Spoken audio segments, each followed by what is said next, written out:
Dans cette vidéo, on va voir comment on résout un nouveau type d'équation que l'on appelle une équation rationnelle. Une équation rationnelle, c'est une équation dont les deux membres, c'est-à-dire ce qu'il y a à gauche du égal et à droite du égal, sont des fractions rationnelles. Une fraction rationnelle, ce n'est rien d'autre qu'une fraction dont le numérateur et le dénominateur sont des polynômes. Donc on a un polynôme, un autre polynôme, un polynôme, et un autre polynôme. Donc on va voir ici comment on s'y prend pour résoudre ces équations. On avait déjà un petit peu discuté de ça en classe la semaine passée, et maintenant on va faire des exemples où vraiment on applique la procédure qui est proposée ici en 4 étapes. La première étape, trouver l'ensemble de définitions de l'équation. L'ensemble de définitions, ce sont les valeurs de x pour lesquelles chaque expression qui compose l'équation a du sens. Si on regarde ici, on voit que pour que ceci ait du sens, il faut qu'on puisse faire ce calcul, que l'on puisse faire ce petit calcul, qu'on puisse faire celui-ci, celui-ci, et que finalement, on puisse encore faire toutes les divisions. Quand on a affaire à une fraction de polynôme sur polynôme, le seul problème que l'on puisse avoir, c'est que le polynôme du dénominateur s'annule. Donc on va devoir s'intéresser, dans les équations que l'on nous donne, aux valeurs de x qui annulent les dénominateurs. Ce sont des valeurs de x qui ne nous intéressent pas, et si par hasard la résolution nous les offre comme solution, nous devrons les rejeter. La deuxième étape de la méthode de résolution consiste à mettre les équations rationnelles sous forme canonique. Pour rappel, la forme canonique, c'est la forme dans laquelle on a une seule fraction avec numérateur, dénominateur, les deux dépendent de x, et l'un des deux membres de l'équation est nul. Ça, c'est la forme canonique.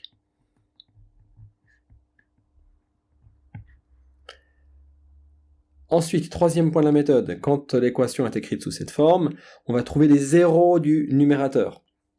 L'idée, on en avait aussi discuté en classe, c'est qu'une fraction ne peut valoir 0 que si son numérateur est égal à 0. Pensez-y tranquillement, je divise un nombre par un autre, je veux que le résultat soit égal à 0, comment est-ce que c'est possible? La seule option, c'est que le numérateur soit égal à 0. Cette étape va nous proposer des valeurs de x comme solution de l'équation. La dernière étape consiste à prendre ces valeurs et les comparer à l'ensemble de définitions de l'équation pour s'assurer que ces valeurs sont bien dedans. Si c'est le cas, on les conserve comme solution finale de l'équation.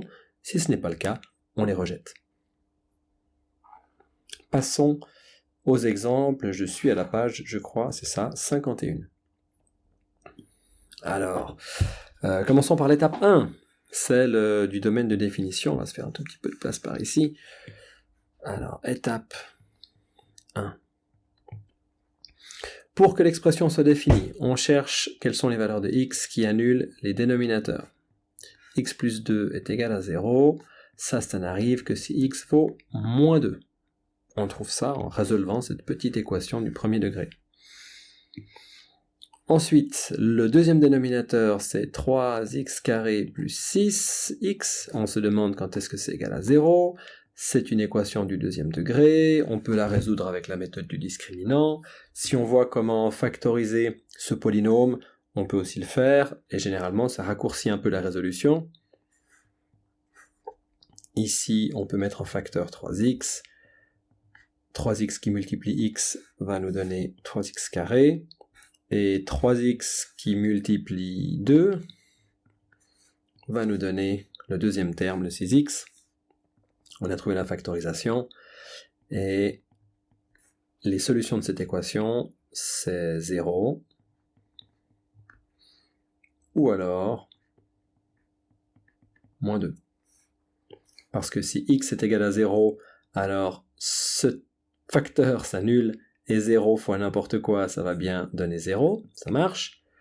Si x est égal à moins 2, c'est ce facteur-ci qui s'annule, et 0 fois n'importe quoi, ça va bien nous donner 0, ça marche.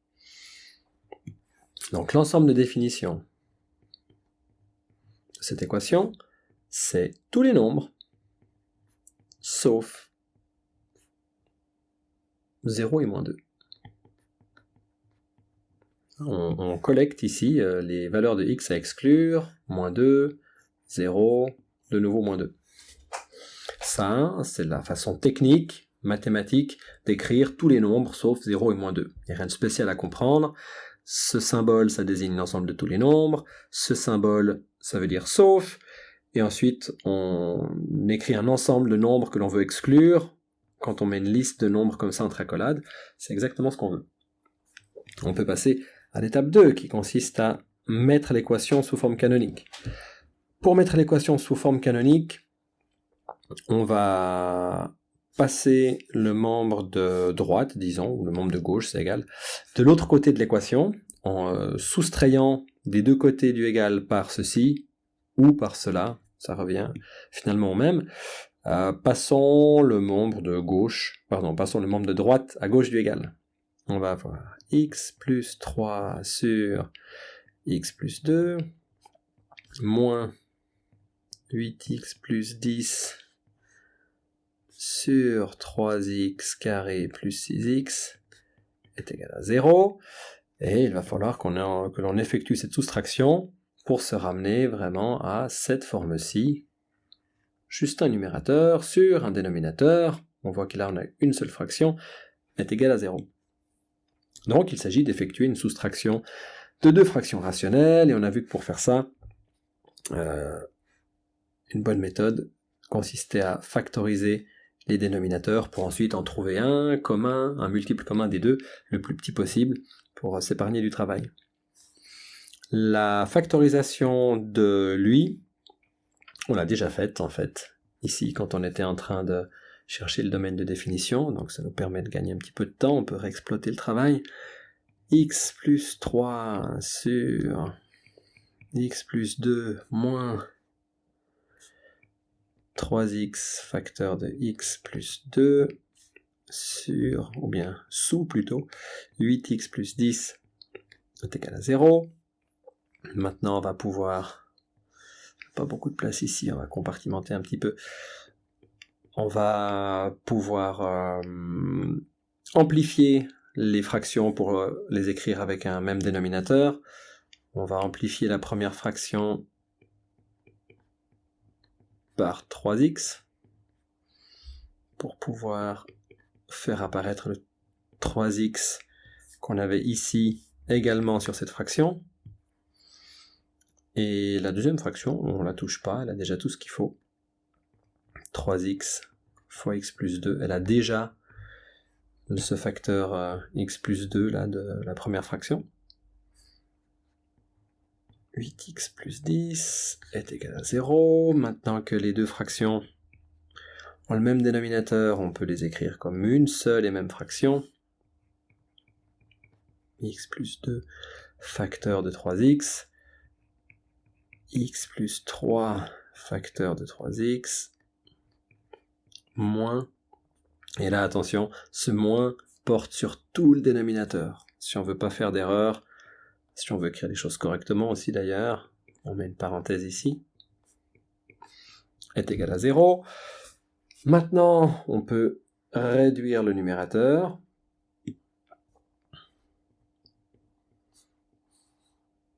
Le dénominateur, lui, ne change pas. Toujours x plus 2 fois 3x. Le membre de droite non plus ne change pas. Réduisons donc ce numérateur-ci. On va obtenir un polynôme du deuxième degré. Le seul moyen d'obtenir du x carré, c'est comme ça. Donc au final, on a 3x carré. Ensuite, on peut obtenir des termes en x ici. On en a 9. Et ici, moins 8. 9 moins 8, ça fait juste 1. Plus x, plus 1x, c'est la même chose. Et on peut avoir des termes sans x. Là, on n'en a pas. Et ici, on a le moins 10. On a fini l'étape 2, on est arrivé à la forme canonique de l'équation. On peut passer à l'étape 3. L'étape 3 consiste à regarder cette équation et se dire une fraction qui est égale à 0, comment est-ce que c'est possible? Ah oui, c'est seulement possible si le numérateur est égal à 0. Donc notre équation devient 3x carré plus x moins 10 est égal à 0. Et on va pouvoir maintenant essayer de résoudre cette équation. Si on arrive à factoriser ce polynôme-ci, on va s'épargner à l'utilisation de la méthode du discriminant. La seule méthode que l'on ait à disposition, c'est la division euclidienne, parce que ce n'est pas un trinôme unitaire, là on a un facteur 3. Donc il faudrait chercher parmi les diviseurs de 10 un nombre, une valeur pour x qui annulerait le polynôme, et on dirait bien que moins 2 fait l'affaire. Quand x vaut moins 2, ce polynôme s'annule. Et donc on sait qu'on a un facteur x moins 2, autrement dit x plus 2. Le deuxième facteur doit être du degré 1. Si on veut obtenir 3x carré, on n'a pas tellement d'autres options que mettre 3x. Et si on veut obtenir moins 10 ici, on n'a pas tellement d'autres options que d'écrire moins 5 pour avoir le 2 fois moins 5 qui donne moins 10. C'est égal à 0. On peut vérifier qu'on ne s'est pas trompé en vérifiant qu'on obtient bien 1x. Non, pas là. Là, on en a moins 5. Là, on en a plus 6. Moins 5 plus 6, ça fait bien 1. Et donc, cette équation nous propose comme solution x vaut moins 2, parce que c'est quand x vaut moins 2 que ce facteur s'annule. Ou alors, x vaut 5 tiers. Parce que c'est quand x vaut 5 tiers que ce facteur-ci s'annule. On arrive à la dernière étape, l'étape 4, qui consistait à prendre nos candidats de solution et à vérifier qu'ils appartiennent bien au domaine de définition. Le nombre moins 2. Le nombre moins 2 fait partie des valeurs que l'on a exclues du domaine de définition. Donc il va falloir faire une croix sur cette solution. Le nombre 5 tiers n'a pas été exclu, donc il est admissible, et ça constitue l'unique solution de cette équation. Donc l'ensemble des solutions, c'est un ensemble qui ne contient pas grand-chose, un seul nombre, le nombre 5 tiers. Passons à l'exemple B. On reprend les mêmes étapes. Étape 1, domaine de définition. On se demande quelles sont les valeurs de x qui annulent les dénominateurs. Pour la première fraction, ça revient à résoudre cette équation, dont la solution c'est moins 3. Donc si à la fin on trouve moins 3 comme solution, il va falloir s'en passer. Le deuxième dénominateur, x carré plus 5x plus 6. On se demande quand est-ce qu'il est égal à 0. Équation du deuxième degré, on peut utiliser la formule avec le discriminant. Si par hasard on arrive à factoriser, et c'est le cas, on gagne un petit peu de temps, on s'épargne quelques calculs. Les solutions de cette équation sont moins 2 et 3. Pardon, moins 2 et moins 3. Donc le domaine de l'ensemble de définition, de cette équation, le plus simple c'est de dire que c'est tous les nombres, sauf ceux qui posent problème, et il y a ici que deux nombres, moins 3 et moins 2. Pardon. On passe à l'étape 2 qui consiste à prendre l'équation et essayer de l'amener à la forme canonique. Amenons tout le monde sur le membre de gauche de l'équation. On aura x sur x plus 3 moins tout le membre de droite qui était moins 4x moins 9 sur x carré plus 5x plus 6 est égal à 0.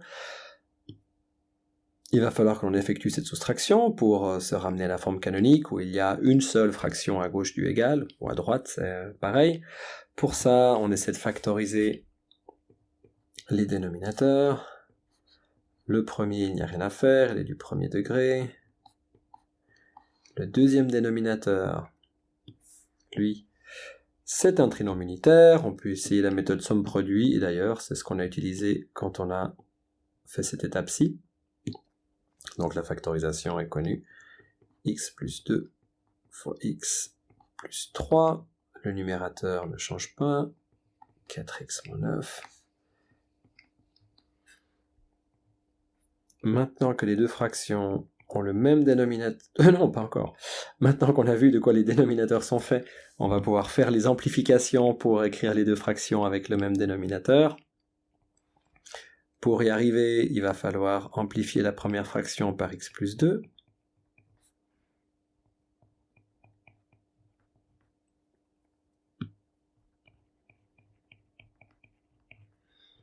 Parce que, on voit ici on a un facteur x plus 3, ici on a le même facteur x plus 3 et encore le facteur x plus 2.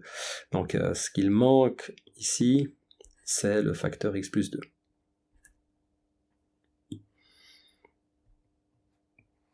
La deuxième fraction a déjà tout ce qu'il faut, x plus 2, x plus 3, pas d'amplification à faire, on se contente de réécrire.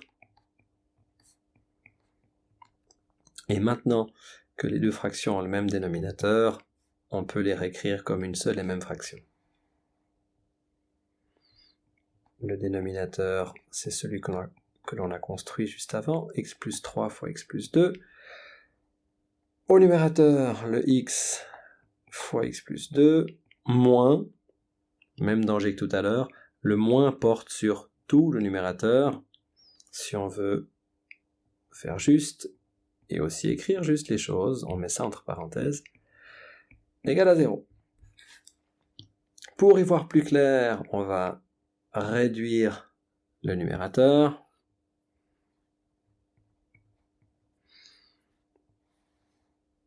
Ça va nous donner toujours une seule fraction, avec x plus 3, x plus 2 au dénominateur. Inspectons un peu ce numérateur. Ici, on peut avoir du degré 2, là, maximum du degré 1. Donc au final, on aura un polynôme de degré 2. Le seul moyen d'obtenir du x carré, c'est là. Ça va donner 1x carré. Des termes en x, on en a 2 ici, et on en a plus 4. Moins 4, ça fait plus 4. Plus 4 ici. Plus 2 plus 4, ça fait 6. Et des termes sans x, on n'en trouve que là, c'est-à-dire plus 9. On arrive à l'étape 3. L'étape 3 qui consistait à dire, très bien, si ma fraction vaut 0, c'est qu'en fait, son numérateur vaut 0. Donc on se retrouve maintenant à résoudre une équation plus simple, qui est le numérateur de tout à l'heure est égal à 0. Dans ce cas de figure-ci, c'est une équation du deuxième degré. On a de la chance, c'est un trinôme unitaire, parce qu'on a 1x carré, et on s'en sort assez bien de nouveau avec la méthode somme-produit. Ça se factorise en x plus 3 fois x plus 3.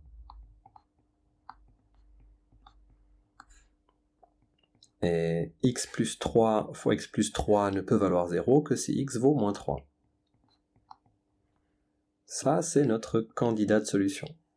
L'étape 4 nous dit, compare le candidat à l'ensemble de définitions, pour voir s'il est dedans ou non, et ce n'est pas le cas.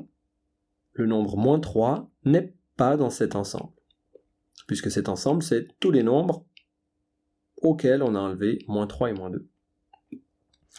Donc, cette équation n'a pas de solution, et son ensemble des solutions, S, c'est l'ensemble vide.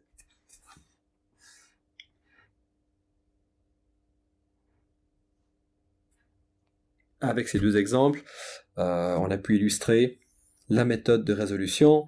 Elle peut paraître un petit peu alambiquée. Je pense que ça vaut la peine de la pratiquer en essayant de bien se demander pourquoi chaque étape est nécessaire et pourquoi est-ce qu'elle s'enchaîne naturellement. La première étape, prépare le terrain. Résoudre un problème, ici résoudre une équation, c'est pas mal de le faire en sachant quelles sont les solutions que l'on accepte et celles que l'on n'acceptera pas. La mise sous forme canonique, c'est en fait une préparation pour l'étape 3. On a vu que l'étape 3 permet de drastiquement simplifier l'équation. Ici on a une fraction rationnelle égale 0 Et grâce au petit raisonnement de l'étape 3, on n'a plus qu'une équation polynomiale. Mais pour arriver à avoir une configuration qui nous permet de faire ce raisonnement, il faut arriver à la forme canonique. Donc une fois qu'on l'a, on en profite pour se concentrer sur le numérateur. On résout l'équation numérateur égale à 0, et finalement, il y a l'étape de cohérence. Cette étape va nous proposer des solutions, mais on se rappelle que l'équation que l'on voulait résoudre, c'est celle du tout début, la première ligne, et que l'équation du tout début n'a pas du sens pour toutes les valeurs de x. Donc on va comparer les candidats de solutions trouvés tout à la fin avec les solutions que l'on avait jugées admissibles tout au début.